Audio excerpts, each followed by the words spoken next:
I'll never forget that night. The memory still sends chills down my spine, even though it happened over a decade ago. I grew up in rural Michigan, not far from the dense woods surrounding our small town. My friend and I used to joke about stories of the Dogman, brushing them off as campfire tales told to keep us from wandering too far into the woods. But after what we experienced, I'll never laugh about it again. It was late October, the air crisp and thick with the scent of decaying leaves. I had just finished a late-night shift at the diner, and the clock in my truck read 1:13 a.m. as I headed down the long, winding back road to my house. The moon was nearly full, casting a ghostly glow on the road ahead, but it did little to cut through the dense fog rolling in from the woods. As I rounded a bend, something large darted across the road, just a flash of movement in my headlights. I slammed on the brakes, the tires screeching as the truck skidded to a stop. My heart pounded and I leaned forward, peering into the darkness, trying to figure out what I had almost hit. It looked too big to be a deer, but it moved too fast to be anything else. The woods were silent. No insects, no rustling leaves, just an eerie, aggressive quiet. I rolled down the window to get a better look, feeling the cold mist brush against my face. That's when I heard it. A low, guttural growl that seemed to vibrate through the air. I had never felt such a sense of dread. It was unlike anything I had ever heard before, almost too deep and powerful to belong to a normal animal. My pulse quickened and I reached over to lock the truck doors. Suddenly there was movement to my left, just at the edge of the trees.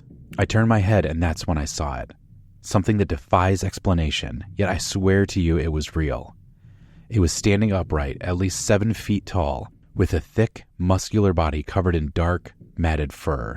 Its head was that of a massive wolf, and a long snout and pointed ears that twitched at the slightest sound.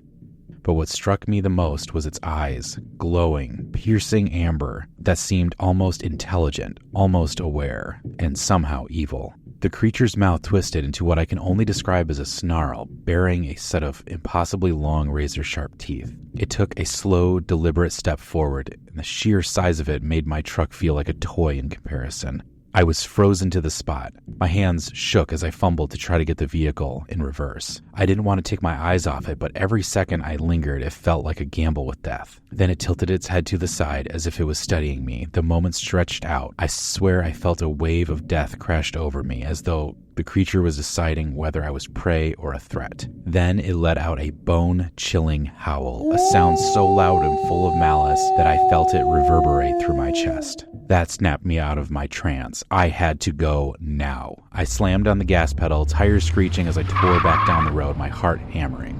With terror, the creature started running after my truck, and for an impossible moment, I thought it would be able to catch me. But the last glimpse I caught in my rearview mirror was the creature dropping onto all fours and vanishing into the darkness with impossible speed.